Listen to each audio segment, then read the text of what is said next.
آج اللہ کی توفیق سے صحیح مسلم شریف کی ایک حدیث کہ جو مسند احمد میں بھی موجود ہے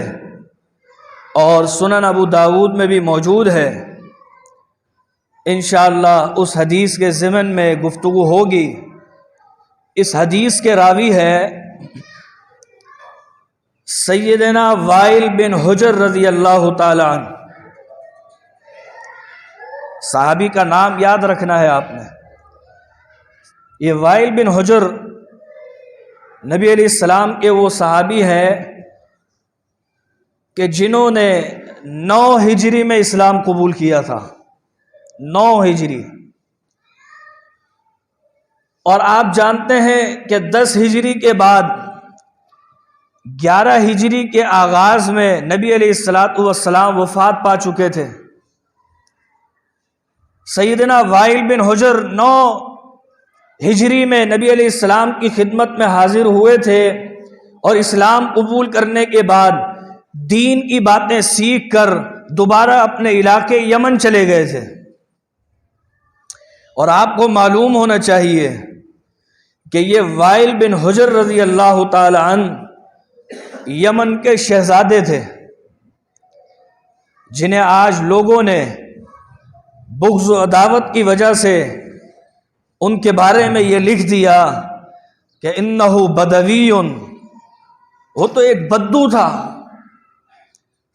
وہ تو ایک گاؤں دیہات کا رہنے والا تھا۔ بہرحال سیدنا وائل بن حجر یہ یمن کے شہزادے تھے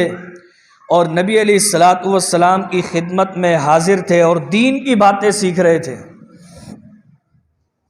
فرماتے ہیں انی لقاعد مع رسول اللہ صلی اللہ علیہ وسلم، میں اللہ کے پیغمبر علیہ السلام کے ساتھ بیٹھا ہوا تھا۔ اذ جاء رجل، اچانک ایک شخص آیا، یقود آخر بنسعۃ، اور وہ شخص اس کے ہاتھ میں ایک رسی تھی اور اس رسی سے اس نے ایک اور کسی شخص کو باندھا ہوا تھا اور اسے گھسیٹتا ہوا لا رہا تھا۔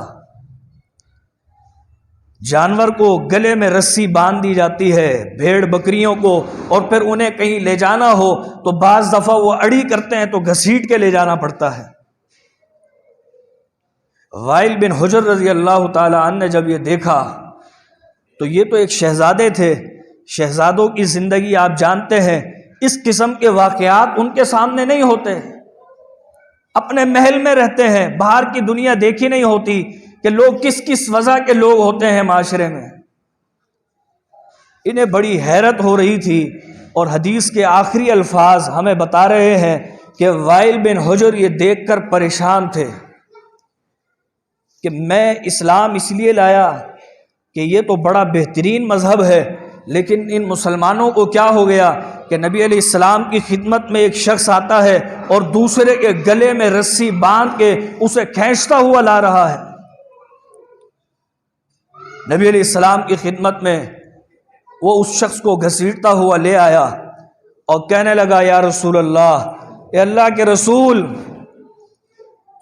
ھذا رجل، یہ وہ شخص ہے قتل اخی، جس نے میرے بھائی کو قتل کر دیا ہے۔ صحیح مسلم شریف کی روایت ہے اور مسند احمد میں بھی موجود ہے۔ فرمایا ھذا رجل قتل اخی، اے اللہ کے پیغمبر، یہ وہ شخص ہے کہ جس نے میرے بھائی کو قتل کیا ہے، اگر یہ اقرار نہیں کرے گا تو میرے پاس کچھ گواہ موجود ہیں، میں وہ گواہ پیش کروں گا۔ نبی علیہ السلام نے فرمایا اقتلتہ، کیا یہ ٹھیک کہہ رہا ہے؟ تو نے اس کے بھائی کو قتل کر دیا ہے؟ اب اس کا تقوی دیکھیں، اس کا خوف خدا دیکھیں۔ چاہتا تو انکار کر دیتا کہ یہ مجھ پر الزام لگا رہا ہے، کہنے لگا نام جی اللہ کے پیغمبر، میں نے اس کے بھائی کو قتل کیا ہے۔ آپ نے فرمایا کیف قتلتہ، تو نے اس کو قتل کیسے کیا ہے، وجہ کیا بنی ہے، آخر تو نے ایک شخص کی جان لے لی۔ یہ شخص کہتا ہے اے اللہ کے پیغمبر معاملہ کچھ اور نہیں ہے، بس اتنا معاملہ تھا، کنت انا وہو نختبط من شجرۃ، میں اور اس کا بھائی ہم جگری دوست تھے، گہرے دوست تھے، اتنے گہرائی دوستی میں اتنی گہرائی تھی کہ ہم جہاں جاتے تھے اکٹھے جاتے تھے، ساتھ ساتھ ہوتے تھے ہمیشہ، حتیٰ کہ بکریاں چرانے کے لیے نختبط، ہم بکریاں چرانے کے لیے بھی نکلتے تھے تو ہم سارا دن بکریوں کو چراتے رہتے تھے، اپنی گفتگو باتیں چیتیں کرتے رہتے تھے، روزانہ کی بنیاد پر ہمارا یہ معمول تھا۔ آج بھی ایسا ہی ہوا تھا، میں اور اس کا بھائی ہم دونوں یاری کے اندر، دوستی کے اندر نکلے تھے، اور ہم ایک درخت کے پاس پہنچے تھے اور اس درخت پر کچھ پتے نظر آئے ہمیں، کنت انا وہو نختبط من شجرۃ، میں نے اور اس کے بھائی نے اس درخت کے پتے توڑنا شروع کر دیے، میرے ہاتھ میں بھی کلہاڑی تھی اور اس کے بھائی کے ہاتھ میں بھی کلہاڑی تھی، اور ہم نے اس کی مدد سے کچھ ٹہنیاں توڑی، کچھ پتے جھاڑے تاکہ ہماری وہ بکریاں، وہ مویشی وہ چریں، اور ہم گفتگو بھی کرتے رہے کہ اچانک فسبنی، کوئی ایسی بات ہو گئی تھی کہ اس کے بھائی نے مجھے گالی دے دی، وہ گالی ایسی تھی، فاغضبنی، میں طیش میں آ گیا، مجھے اتنا غصہ آیا، فضربتہ بالفاس علی قرنہ، میں نے وہ کلہاڑی زور سے اس کے بھائی کے سر میں ماری اور وہ وہیں مر گیا، ختم ہو گیا۔ اب آپ اندازہ کریں کہ شیطان کس طریقے سے حملہ کرتا ہے، دو جگری دوستوں کو لڑوا دیا، اور اتنا لڑوا دیا کہ ایک گالی پر دوسرے کو قتل بھی کروا دیا۔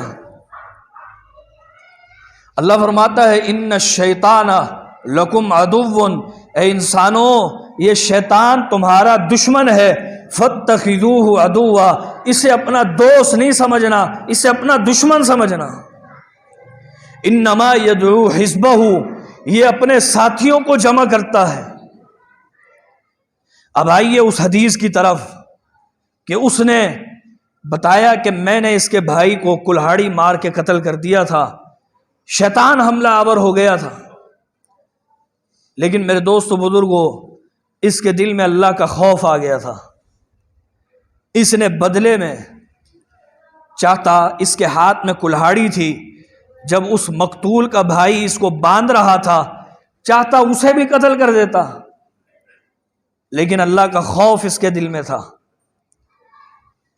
اس نے کچھ نہیں کہا، نبی علیہ السلام کی خدمت میں حاضر ہو کے اقرار کر لیا کہ میں نے اس طرح کلہاڑی مار کے اسے قتل کر دیا ہے۔ آپ علیہ السلام نے فرمایا ٹھیک ہے پھر تو دیت دے دے، اسے سمجھایا کہ بھائی اس کو قتل نہیں کرو، غلطی ہو گئی اس سے، اس کے بھائی کو، مقتول کے بھائی کو سمجھایا کہ اسے قتل نہ کرو، کہنے لگا میں قتل کروں گا اسے۔ آپ نے فرمایا معاف کر دے اسے، کہا نہیں معاف بھی نہیں کروں گا، اسے قتل کرنا ہے، جس طرح میرے بھائی کا خون بہا ہے اس طرح اس کا بھی خون بہا دوں گا۔